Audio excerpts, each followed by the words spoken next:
Schedule जो अभी demand कर रहे हैं, रिजर्वेशन और reservation language, culture and land rights and job also. Right now in 10 establishment and district schedule in northeast place.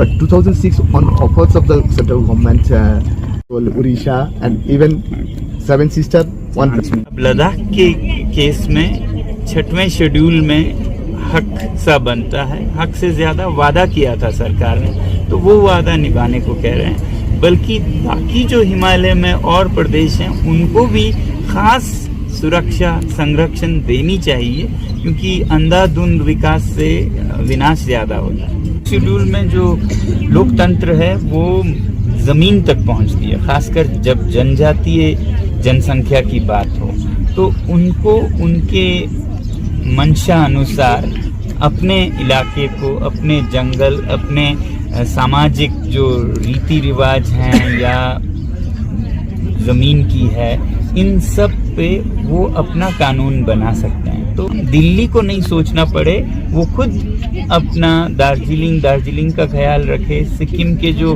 अलग अलग वादियां हैं वो अपना ख्याल रखें, लद्दाख में रखें. तो ऐसा 6वें शेड्यूल में दिया गया है, तो हम उसकी कर रहे हैं मांग. बाकी लोगों को भी जो खासकर संवेदनशील जगहों पे हैं, शहरों को भी बेहतर बनाना चाहिए, मगर वहाँ पे तो इंडस्ट्री आपके होते ही हैं. इन पहाड़ों में आपका खनन, आपके उद्योग, इसको बहुत सोच समझ के करना चाहिए. अगर संविधान के हिसाब से बनता है हक और लोगों को भी इसका एहसास है कि उन्हें चाहिए, तो जरूर मिलना चाहिए. अगर संवैधानिक तरीके से नहीं बनता है तो भी संरक्षण की मांग तो करनी ही चाहिए, क्योंकि हिमालय के सारे जो पेड़ पौधा से शुरू कर उन सब को बहुत विशेष रूप से देखना चाहिए. इस वक्त डीएसटीवी इंडिया न्यूज और डीएसटीवी दार्जिलिंग लद्दाख पे है. लद्दाख को रियल हीरो जो सारे जहान उनको जानते, क्लाइमेट लेके उन्हें इतना चिंतित है, उनको ना पहचानने वाला शख्स बहुत कम है. कौन है ये हीरो? सोनम वांगचुक. जो हिंदुस्तान में उनके तो एक ऐसा एक तस्वीरें है, उनका जो सफा तस्वीर है, उस तस्वीर की बात जितना भी करे उतना कम है. सोनम सर के पास हम लोग पूछेंगे, सोनम सर इतना दिन से लंबा झंडा पे है यहाँ की जनता के लिए, यहाँ के सोच के लिए, देश की सोच के लिए. सर नमस्कार सर, हमारा चैनल पे आपको सर पहले बार डीएसटीवी में आपका सर स्वागत है. सर एक बात, आप जो क्लाइमेट लेके ये जो थिंकिंग सर कब से शुरुआत हुआ था सर आपका? ये तो पिछले साल सर्दियों में जो अनशन है वो शुरुआत हुआ, मगर आंदोलन तो 2020 में हुआ था, 19 के बाद. जी सर एक बात है ना सर, आपको 4 सवाल हम लोग को पूछना है सर. एक आर्टिस्ट, एक सोशल वर्कर, आज जाके उन्हें एक मतलब रेबल वॉइस बोल सकते हैं, प्रतिवादी वॉइस बोल सकते हैं आपका जगह के लिए. मूल डिमांड जो आपको है सर, क्या क्या रखा आपने? एक तो आंदोलन है जो यहाँ के नेतागण चला रहे हैं, एपेक्स बॉडी और जेडीए, उनके तो 4 डिमांड्स है, आपको पता होगा. जी बिल्कुल पता है सर. मगर मैं ज्यादातर पर्यावरण की दृष्टि से लद्दाख के संरक्षण को देखता हूँ, क्योंकि ये जो हिमालय है, लद्दाख या इसके अन्य हिमालय के क्षेत्र यहाँ से लेके अरुणाचल तक, सब बहुत संवेदनशील हैं, नाजुक हैं. इनके बिगड़ने से न सिर्फ यहाँ के लोगों को ही नहीं, पशु पक्षी जंगल को तकलीफ होगी, बल्कि नीचे जो उत्तर भारत के जो मैदान है वहाँ भी लोगों को और प्रकृति को बहुत तकलीफ होगी. तो अभी से ये रोकना होगा. अब लद्दाख के केस में 6वें शेड्यूल में हक सा बनता है. हक से ज्यादा वादा किया था सरकार ने, तो वो वादा निभाने को कह रहे हैं. बल्कि बाकी जो हिमालय में और प्रदेश हैं उनको भी खास सुरक्षा संरक्षण देनी चाहिए, क्योंकि अंधाधुंध विकास से विनाश ज्यादा होता है. सर एक बात है ना सर, देखिए सोनम वांगचुक 6 शेड्यूल का बात कर रहा है. अभी हिंदुस्तान में 10 6 शेड्यूल के ऐसे स्पेस है, नॉर्थ ईस्ट स्पेस रहता है. और 2006 में लास्ट एक प्रपोजल गवर्नमेंट ऑफ इंडिया की तरफ से, जो भी गवर्नमेंट हो, कांग्रेस हो, बीजेपी हो, व्हाटएवर, लास्ट ऑफर जो आया था वो दार्जिलिंग के लिए, दार्जिलिंग को नेता लोग ठुकरा दिया था. लेकिन आज सोनम वांगचुक को यूनियन टेरिटरी यहाँ पे होते होते 6 शेड्यूल मांगना वजह क्या रहा? 6 शेड्यूल में जो लोकतंत्र है वो जमीन तक पहुंचती है, खासकर जब जनजातीय जनसंख्या की बात हो तो उनको उनके मंशा अनुसार अपने इलाके को, अपने जंगल, अपने सामाजिक जो रीति रिवाज हैं या जमीन की है, इन सब पे वो अपना कानून बना सकते हैं। तो ऐसा विकेंद्रीकृत लोकतंत्र वैसे तो हर जगह होनी चाहिए, जी, ताकि हर इलाका अपना ख्याल खुद रखे, दिल्ली को नहीं सोचना पड़े, वो खुद अपना दार्जिलिंग का ख्याल रखे, सिक्किम के जो अलग अलग वादियां हैं वो अपना ख्याल रखें, लद्दाख में रखें। तो ऐसा 6वें शेड्यूल में दिया गया है तो हम उसकी कर रहे हैं मांग। बाकी लोगों को भी जो खासकर संवेदनशील जगहों पे हैं, शहरों को भी बेहतर बनाना चाहिए, मगर वहाँ पे तो इंडस्ट्री आपके होते ही हैं। इन पहाड़ों में आपका खनन, आपके उद्योग, इसको बहुत सोच समझ के करना चाहिए, इसलिए यहाँ जरूर। सर, दार्जिलिंग क्षेत्र में अजय एडवर्ड बोल के एक व्यक्ति है जो पॉलिटिकल भी है, सोशल भी काम करते हैं, उन लोग फिर 6 शेड्यूल का मांग कर रहा है, उनमें आपका सहमत है? दार्जिलिंग के लिए 6 शेड्यूल के सहमत मांग में?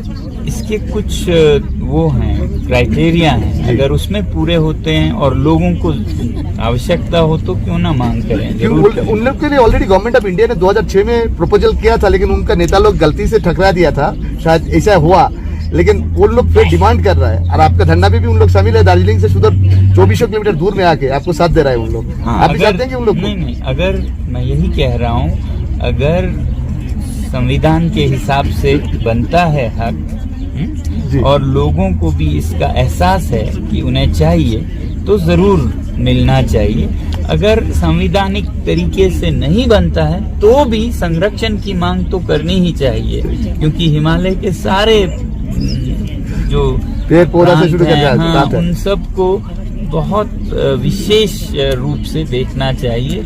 ये जैसे वो है, किसी गांव में ऊपर पहाड़ी पर कोई मंदिर है या कोई पवित्र जगह है तो उसको तो हम संरक्षित रखते हैं ना। तो ये पूरा हिमालय भारत के लिए एक पवित्र जगह है, जो हमारे पानी का स्रोत है, जो हमारे देवों का वास है। कैलाश पर्वत यहाँ है, सारे साधु संतों का ये सदा से ही एक विशेष जगह रखा है। तो इसमें आप ये उद्योग और खनन और इस सब से प्रदूषित न करें। आजाद हिंदुस्तान से पहले हम लोग गांधी जी को देखा था, गांधी जी को सब आदमी ने साथ दिया था, दल मत निर्विशेष पार्टी नहीं था। आज सोनम वांगचुक का शरीर में कोई स्टिकर नहीं पॉलिटिकल का, लेकिन सोनम वांगचुक के पास हर तरह की आदमी आ रहा है। ये वजह क्या है? और सोनम वांगचुक इस चुनाव लेकर क्या सोच रहे हैं? लेकर के ऐसा अहमियत वाला सीट है, चुनाव लोकसभा की सीट है, उस पर सोनम वांगचुक का सोच क्या है? क्या बोलना चाहते हैं सोनम वांगचुक? लोग अगर उनके जो ख्याल हैं वो मिलते हों तो वो आकर्षित होते हैं। और अच्छी बात है कि पर्यावरण के बारे में,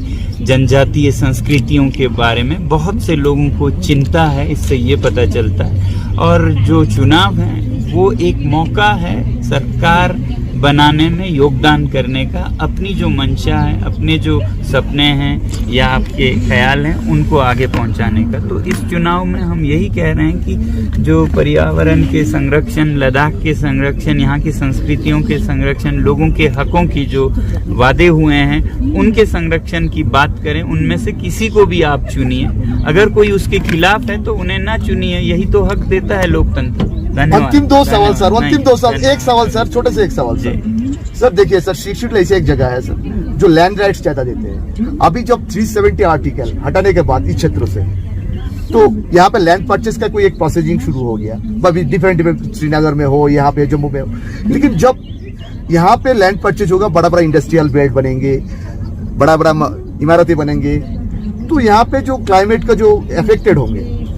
तो आपका जो दाबी है सर, यहाँ पे जो देखिए मिनरल की भंडार है, यहाँ पे वर्ल्ड में जितना भी एक्सपेंसिव मिनरल बोले, लिथियम बोले, यूरेनियम बोले, इस क्षेत्र में के भंडार है, सबसे ज्यादा मौजूद हिंदुस्तान में है। तो आपका लगता है जो ये चीज प्राइवेट सेक्टर में ना जाकर गवर्नमेंट के हाथ में रहना चाहिए, जो लैंड राइट्स जनता के हाथ में रहे, और ये प्रकृत लैंड राइट्स जो मिनरल्स का गवर्नमेंट के हाथ में रहना चाहिए? आपको क्या लगता है?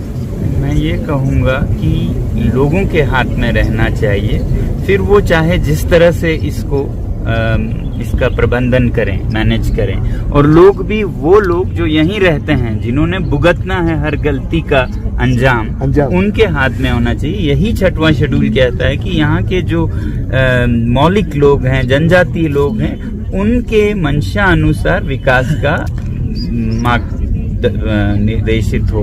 तो यही कह रहे हैं, इनके समन्वय के बिना न हो कुछ, समन्वय से हो तो उद्योग के सीमित रूप में होना हो सकता है उन्हें अच्छा लगे तो वो निर्णय करें, ना कि कोई दिल्ली से बैठ के या दिल्ली का लद्दाख से बैठ के निर्णय नहीं करते हैं। वैसे ही लद्दाख का भी यहाँ के लोग निर्णय करें कि किस हद तक कैसी विकास उन्हें चाहिए। और जहाँ तक आप मिनरल्स की बात कह रहे हैं, जो हानिकारक नहीं है और यहाँ के लोगों को आपत्ति नहीं है, तो ऐसे उद्योग लग भी सकते हैं। ऐसा भी नहीं है, जो हदों के अंदर हो, जिससे किसी की हानि ना हो।